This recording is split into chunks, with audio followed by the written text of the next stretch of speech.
Break के बाद फिर से आप सभी का स्वागत है। छत्तीसगढ़ में एक बार फिर सुरक्षा बलों ने नक्सलियों की घेराबंदी करते हुए भीषण प्रहार किया है। इंद्रावती के जंगलों में मुठभेड़ के दौरान जवानों ने 3 नक्सलियों को ढेर कर दिया है। तीनों के शव बरामद कर लिए गए हैं। दरअसल इंद्रावती इलाके के जंगलों में नक्सलियों की मौजूदगी की सूचना मिली थी, जिसके बाद बड़ी संख्या में जवानों को रवाना किया गया। नक्सलियों ने जवानों पर ताबड़तोड़ फायरिंग शुरू कर दी। जवानों ने नक्सलियों को चारों तरफ से घेर लिया और उनको मुंहतोड़ जवाब दिया। लगातार आक्रामक प्रहार से नक्सली बैकफुट पर हैं।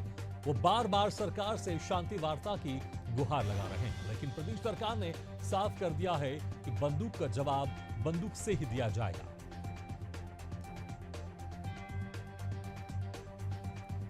तो जिस तरह से लगातार सुरक्षा बलों की तरफ से प्रहार किया जा रहा है, उसका असर भी दिखाई दे रहा है। इस खबर पर और ज्यादा जानकारी के लिए बात करते हैं ब्यूरो चीफ प्रशांत गजभिये से। प्रशांत, जिस तरह से यहां पर हम देख रहे हैं जो एक ऑपरेशन ऑल आउट चल रहा है, उसका असर यहां पर दिखाई दे रहा है। हालांकि आज में मुठभेड़ हुई, लेकिन इस मुठभेड़ में साफ दिखाई दे रहा है कि जो नक्सली हैं वो बैकफुट पर हैं और शांति वार्ता के लिए लगातार वो प्रदेश सरकार से गुहार लगा रहे हैं, केंद्र सरकार से गुहार लगा रहे हैं। लेकिन साफ कर दिया गया है सरकारों की तरफ से कि बंदूक का जवाब बंदूक से ही दिया जाएगा।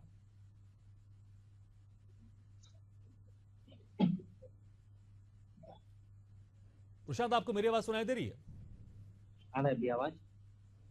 प्रशांत, आप मुझसे प्रशांत, मेरी आवाज आ रही है आपको? चलिए, लगता है हमारी आवाज उन तक नहीं पहुंच पा रही है। लेकिन जिस तरह से गृह मंत्री अमित शाह की तरफ से कई मंचों पर यह स्पष्ट किया गया है कि 31 मार्च 2026 तक देश से नक्सलवाद को पूरी तरह से खत्म कर दिया जाएगा, उसका असर भी दिखाई दे रहा है। छत्तीसगढ़ में जिस तरह से ऑल आउट ऑपरेशन की गति लगातार बढ़ती जा रही है और कई नक्सलियों को ढेर किया जा रहा है, और कई नक्सली इस ऑपरेशन के भय से या फिर जिस तरह से सरकार की तरफ से कई अभियान चलाए जा रहे हैं जिसमें नक्सलियों को मुख्य धारा में जोड़ा जा रहा है, उसका असर भी दिखाई दे रहा है। कई नक्सली खुद आत्मसमर्पण कर रहे हैं, लेकिन जो अभी भी बंदूक उठाए हुए हैं, जो जवानों पर हमला कर रहे हैं चोरी छिपे, उन पर पूरी तरह से घातक प्रहार किया जा रहा है हमारे देश के जवानों की तरफ से। और इसी के चलते नक्सलियों की तरफ से बार बार युद्ध विराम के लिए अपील की जा रही है, लेकिन सरकार ने साफ कर दिया है कि बंदूक का जवाब बंदूक से ही दिया जाएगा।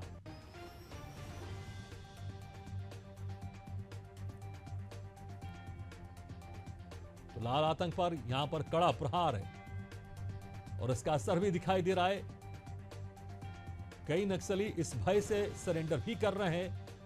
तो जो अभी भी बंदूक उठाए हुए हैं, सुरक्षा बल उनको पूरी तरह से घेर कर चुन चुन कर उनको मार रहे हैं। एक डेडलाइन है सामने और इस तरह से उम्मीद भी जताई जा रही है कि 31 मार्च 2026 से पहले ही वो दिन आएगा जब पूरी तरह से नक्सलवाद खत्म हो जाएगा। एक बार फिर से हमारे साथ जुड़ रहे हैं ब्यूरो चीफ प्रशांत। प्रशांत, जिस तरह से यहां पर हम देख रहे हैं एक जो टारगेट लेके चल रहे 31 मार्च 2026 तक, लेकिन ऐसा लग आत्मसमर्पण भी कर रहे हैं कई नक्सली, लेकिन जो नहीं मान रहे हैं उनको बंदूक का जवाब बंदूक से दिया जा रहा है, उसका असर दिखाई दे रहा है।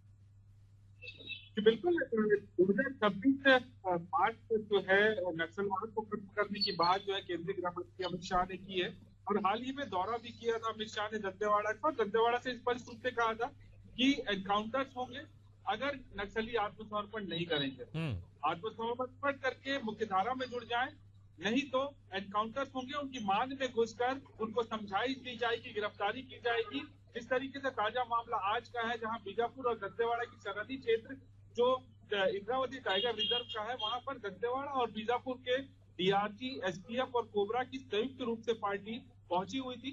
कल रात से ही सूचना मिल गई थी जवानों को, ये ऑपरेशन तैयार किया और रात से ही निकलकर सुबह जब जवान उन इलाकों में पहुंचे तो उस दौरान नक्सली वहां पर मौजूद थे, और जैसे ही नक्सलियों ने जवानों को देखा तो नक्सलियों ने फायरिंग शुरू कर दी।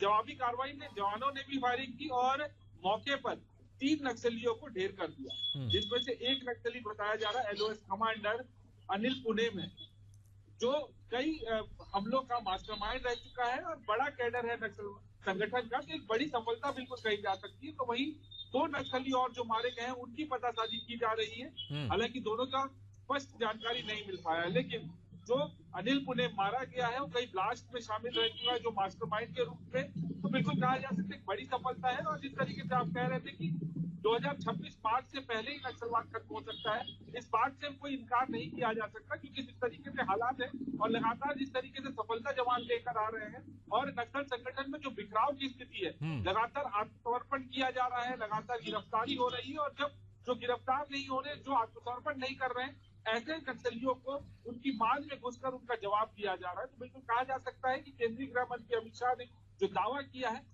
वो सच होता हुआ नजर आ रहा है, और उस ओर लगातार जवान आगे बढ़ रहे हैं। बिल्कुल प्रशांत, जिस तरह से ऑपरेशन अलर्ट चल रहा है, गृह मंत्री अमित शाह भी कई मंचों पर बोल चुके हैं। अगर बस्तर की बात कर लें और जहां पर लगातार मुठभेड़ भी हो रही है, अब कितने वहां पर क्षेत्र अब नक्सलियों के सिमट कर रह गए और क्या उम्मीद की जा रही, कितने महीने के अंदर, कितने समय के अंदर पूरी तरह से वहां पर नक्सलवाद समाप्त हो जाएगा? एक डेडलाइन तो है, लेकिन उम्मीद की जा रही है उसके पहले जरूर संभव हो पाएगा।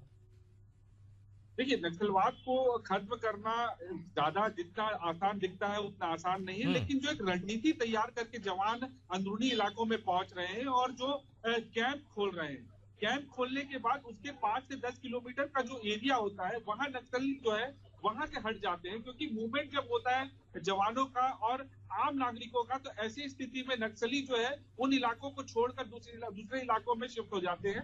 तो लगातार जो कैंप खुल रहे हैं और पूरे क्षेत्र में जब कैंप का जाल बिछ जाएगा, जो स्पष्ट रूप से पुलिस के आला अधिकारियों से जब हमारी बात होती है तो उनका कहना है कि लगभग जनवरी से फरवरी 2026 तक ये कैंप जो जितने खुलने हैं वो सारे कैंप खुल जाएंगे, और उसके बाद जो है नक्सली जो है उनका इलाका बहुत ज्यादा सिमट जाएगा, तो वो या तो फिर यहाँ से भाग जाएंगे या तो फिर या आत्मसमर्पण कर जाएंगे, या तो फिर बिल्कुल प्रशांत, जिस तरह से रणनीति अपनाई जा रही है उसका असर दिखाई दे रहा है। कई नक्सली खुद समर्पण कर रहे हैं, लेकिन जो नहीं मान रहे और उनके ऊपर बंदूक का जवाब बंदूक से दिया जा रहा है। बहुत बहुत शुक्रिया प्रशांत इस तमाम जानकारी